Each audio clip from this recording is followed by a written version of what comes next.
Hello, my friends. As promised, today I'm going to make the Persian plum chicken.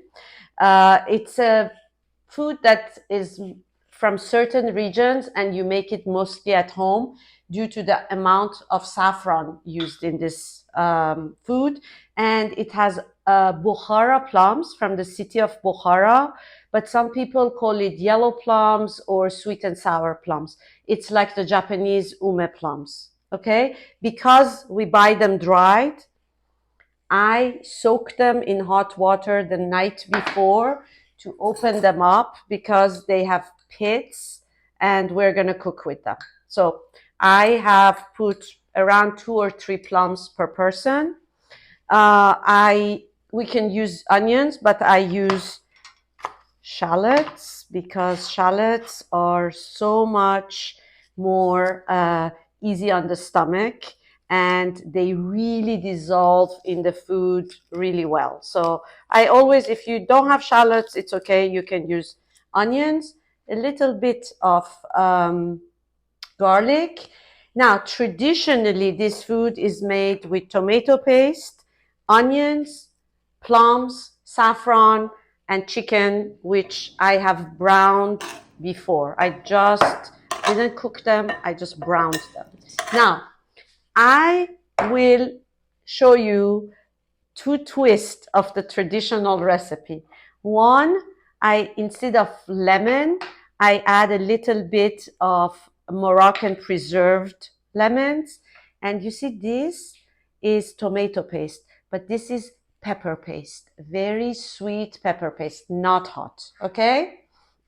And this is fried onion that I have. We'll add it on the top at the very end, and bloomed saffron. What you do, you take your saffron powder and you put it on top of ice and you bloom it. You let it sit. Okay? Let's go to making it. Okay, I start with very little oil because my chicken has a lot of oil. So I want to mostly cook it with the chicken oil, but I add the shallots and I do not add the garlic yet because shallot has more water than garlic and I don't want to burn my garlic.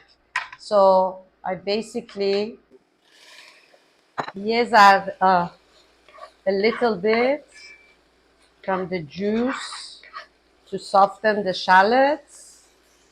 When we get to this phase that I have a little bit of water, now I add my garlic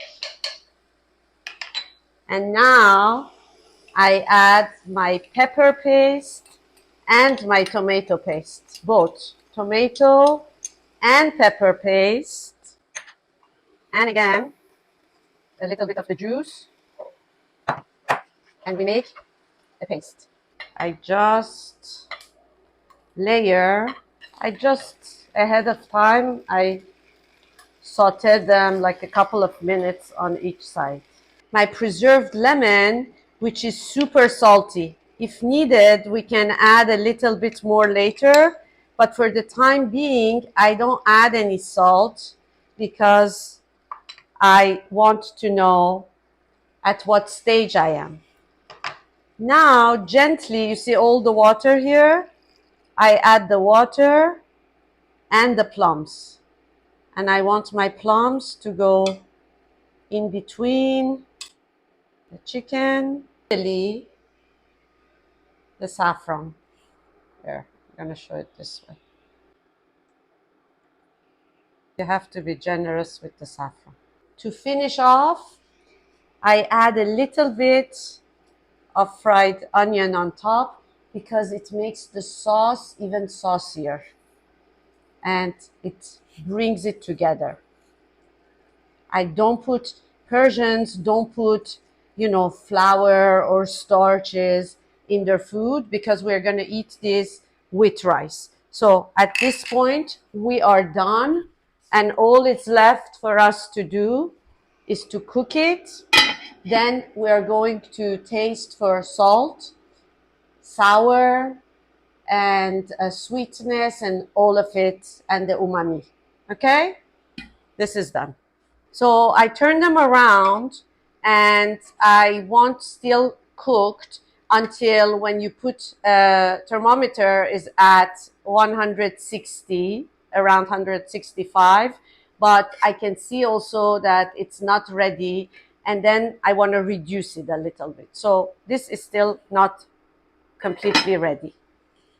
So once we've covered this and we're waiting for our braise to cook, I have boiled my water, I have soaked my rice, and I will show you the next stage. So here I have soaked my water for 6 hours already. I have rinsed it 7 times about until the water runs clear. Then I leave the water. I put some rock salt or regular kosher salt on top of it. My water is boiling here. There is salt in here. And we are going to kind of make it like pasta al dente. So I'm going to put all of this in here. No waste at all. And we're going to boil it. And we want to make sure that the salt is like seawater, sort of. Exactly like pasta. Enough salt. Okay? So we let it boil until it becomes a little al dente. Okay. So that's good. About 5-6 minutes, we can hear the bottom of the pot. Okay? So now we are going to lower it. We are going to take this. You don't want the water to go in the bottom. So you turn this and turn it and turn it and turn it and turn it like that and wrap it up really tightly. You put it on the top and you lower the fire. So now the condensation, the water that comes to the top is going to be trapped by this towel. And the bottom is going to be caramel. These holes in my rice and I drop the rest of the butter because I want this to go down and take the smell of the butter down. You close it and now you let it go. So now we are rinsing, we are actually draining the water. And you see the rice has quadrupled in size. It's so big and so white because of the buttermilk, okay? All right, and did you notice here? Another pro tip, but for gardening. I have kept this water because this water is full of nutrients for the garden, for the plants. I have a tortilla bread. I have some sesame seed here. We are going to do something really fun for the bottom of the pot. And you absolutely don't have to do it. You can do it if you want to do it, but you don't have to do it.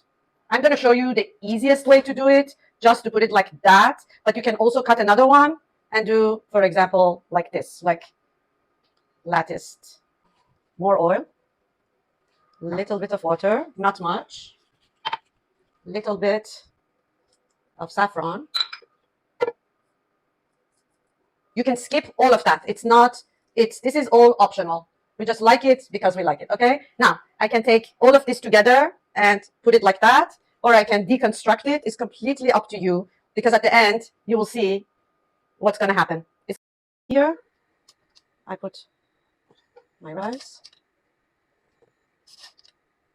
We close it, and it's always better to have a lid like this because we are on high fire and I want to see when the condensation comes. So it's better to have a glass lid.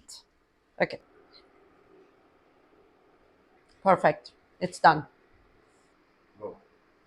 So now on slow fire, we do the reduction. What is the reduction?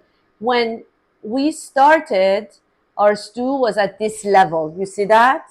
You see the watermark? It was at this level. And now it's at this level and there is oil on the top. When our braise gets to get oily like this on the top and it's reduced, it's ready.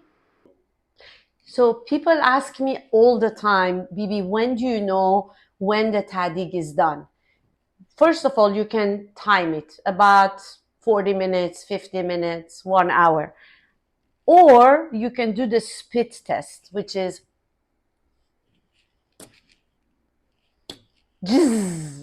okay. Why the spit? Why not water? Because if you do it with water, water doesn't have viscosity. It drops and it gives you a false reading. But if you do it with the spit, it's foolproof. And you don't do your finger, otherwise it's gonna burn. Okay, now we turn it off. You take it. I usually do this.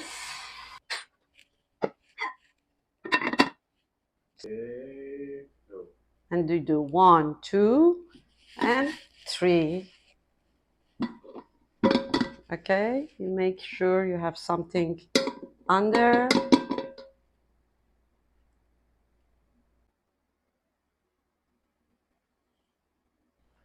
And this is it. So besalamati, this is a Persian plum chicken and nazuk and more nazuk in the oven. And this is a Pinot Grigio. So to you guys. Don't forget to go to bbcastray.com, to my YouTube, subscribe, and learn about all the recipes and everything we've done before and everything you're doing now. Thank you.